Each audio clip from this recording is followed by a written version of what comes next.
Les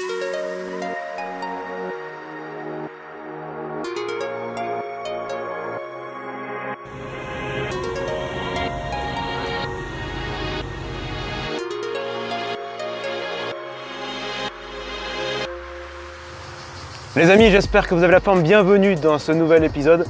Et je sais ce que vous dites avec l'été qui commence à arriver, etc. Ça fait très longtemps que je ne vous ai pas amené à la pêche au black bass. Et j'ai entendu vos plaintes et je vais y remédier aujourd'hui. On va se retrouver sur un étang qui est plein de beaux poissons. Ça fait peut-être environ 1 an que j'y suis pas allé. Donc ça va être l'occasion de le redécouvrir et de me remettre un petit peu à cette pêche qui est ma préférée, hein. J'adore la pêche du black bass, vous le savez. Et donc on va essayer de reprendre ça tranquillement et de faire du beau poisson. Ça va être le but de cette session. Avec quelques attaques en surface si possible. J'ai les petits whooper floppers que m'a envoyé Sébastien Spring.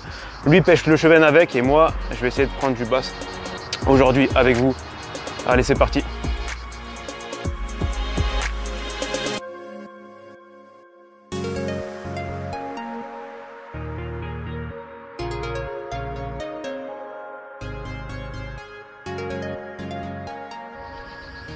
Alors ce que j'adore faire quand je commence à pêcher sur un lac, c'est je me rends sur le point le plus haut pour voir un petit peu le niveau du lac, s'il y a des poissons actifs, je sais pas.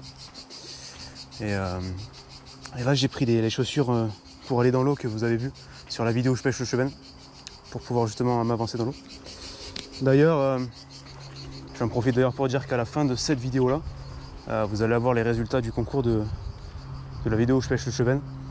Là il y a un bass. Petit, mais un bass quand même. Alors là je constate, je pense que le mieux c'est de commencer à pêcher. Je vais mettre un petit whooper plopper de Sébastien et puis on va prospecter le long des herbiers. On va voir si on arrive à faire sortir un poisson des herbiers. Voilà, je vais commencer avec ça. Pris un coloris style coccinelle, un peu flashy, pour voir si ça réagit sur du coloris flashy au début. Ça peut être intéressant.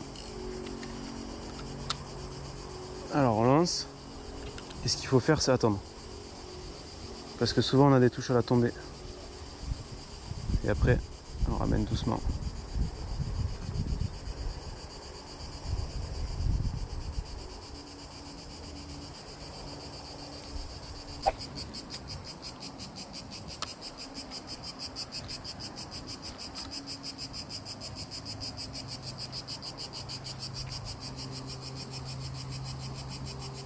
Ouais, poisson. Bijoué ça. Le petit whooper. C'est pas un gros bass. Oh.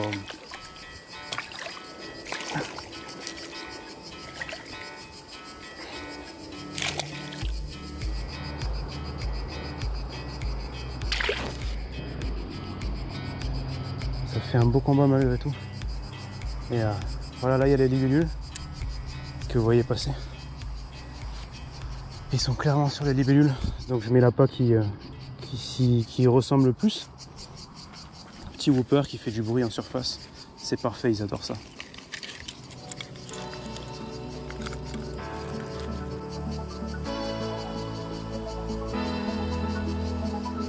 Ouais, poisson. Oh non, il était plus beau. Ah, ils adorent, hein, toujours au même endroit. C'est vraiment l'endroit qui est fréquenté par les libellules. Je pense que c'est pas du tout un hasard. Oh, il l'a stoppé dans sa course. C'est vraiment sympa les attaques en surface comme ça. J'adore.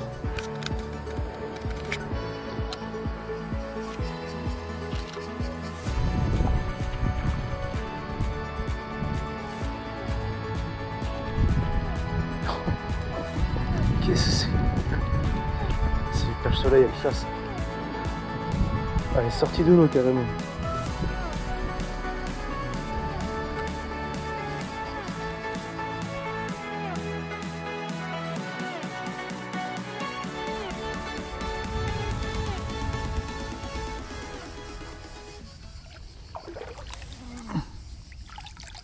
Qu'est-ce que c'est ça?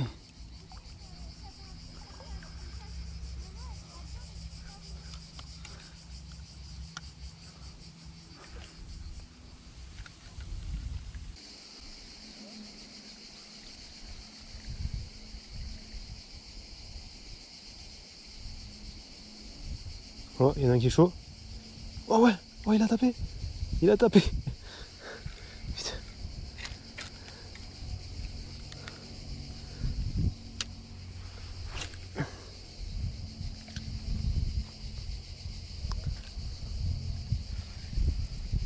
Ouais, poisson.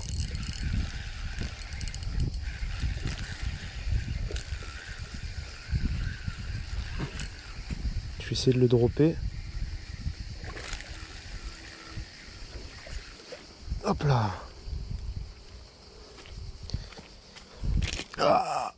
Première fois que ça m'arrive. Oh, j'ai eu chaud. J'ai eu chaud. À chaque fois, je me vante de ne jamais avoir eu ce problème d'un hameçon planté dans le doigt. Et là, ça a failli arriver. Je vais le remettre à l'eau. Hop. Bon, alors, comme j'ai pu. Ça marche, c'est bon, il est reparti. On peut se demander pourquoi un leurre à hélice marche aussi bien ici. Alors que c'est un lac. C'est sans doute le lac le plus pêché que je connaisse et pourtant j'en connais pas mal. Et pourquoi un leurre aussi bruyant marche? Tout simplement parce que c'est un leurre qui ne le voit pas. C'est un leurre qui je pense que je suis le premier à le mettre en fait. Et pourtant il y a des dizaines de pêcheurs tous les jours sans exagérer. Et ils ne le voient pas celui-là. Et en plus ils sont sur la libellule en ce moment. Donc c'est deux éléments qui font que je prends du poisson avec ce leurre. C'est un peu pour ça que je l'ai mis aussi. Et on va essayer d'en prendre d'autres. Ouais. Oh non. C'est une blague. C'est une putain de blague. Oh merde. Oh non. Ah, guirlande. Décroche-toi. Voilà. On n'aurait pas pu faire plus gros, je crois. Oh non, le pauvre. C'est un sketch. Regardez-moi ça. Comme quoi le whooper ne s'éduque pas que les gros poissons. Là, je suis désolé pour le décrocher, ça va être chaud.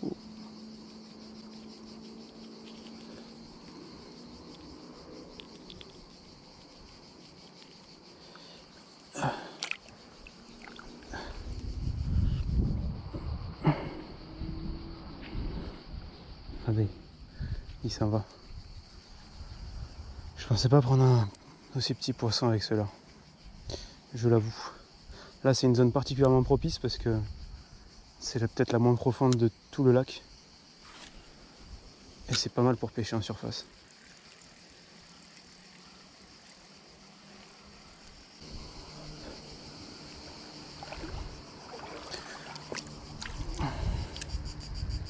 Je sais pas si c'est un Senko.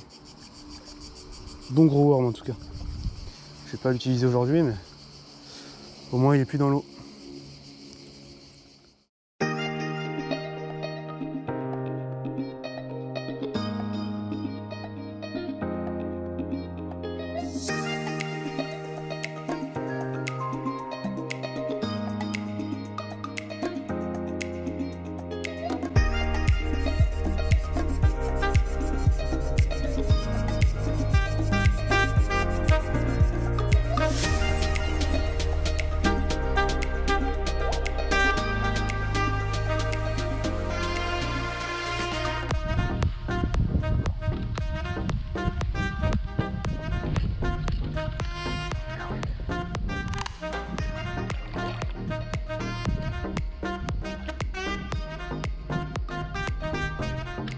Oh.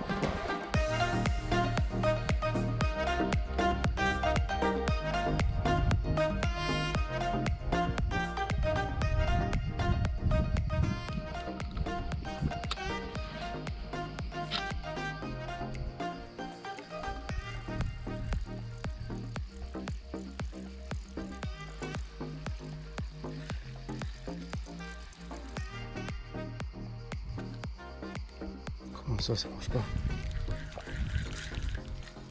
Comment ça?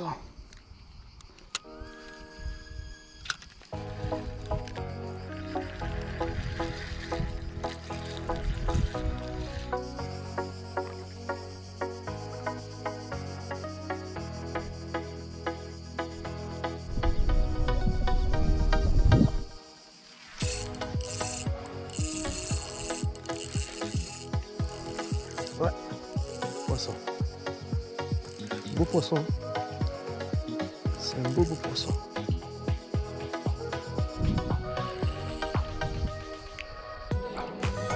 Super basse. J'ai pris sur le petit worm. Et heureusement je suis monté en 13 direct. Parce que sinon je pense que je l'aurais pas sorti dans les branches. Ça c'est un poisson qui fait plaisir. On va le remettre à l'eau. C'est un poisson qui fait presque ses 35 cm. Ah, ça fait plaisir.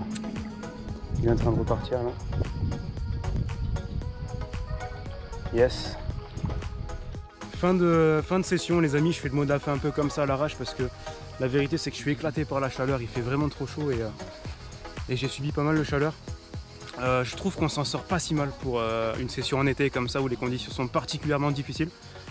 On a quand même réussi à faire quelques poissons en surface, certes pas des gros mais ça fait des belles attaques et en plus j'ai réussi à faire un gros worm, enfin un gros presque, il faisait presque 40 donc pour moi c'est un gros, pour ici déjà c'est pas mal du tout.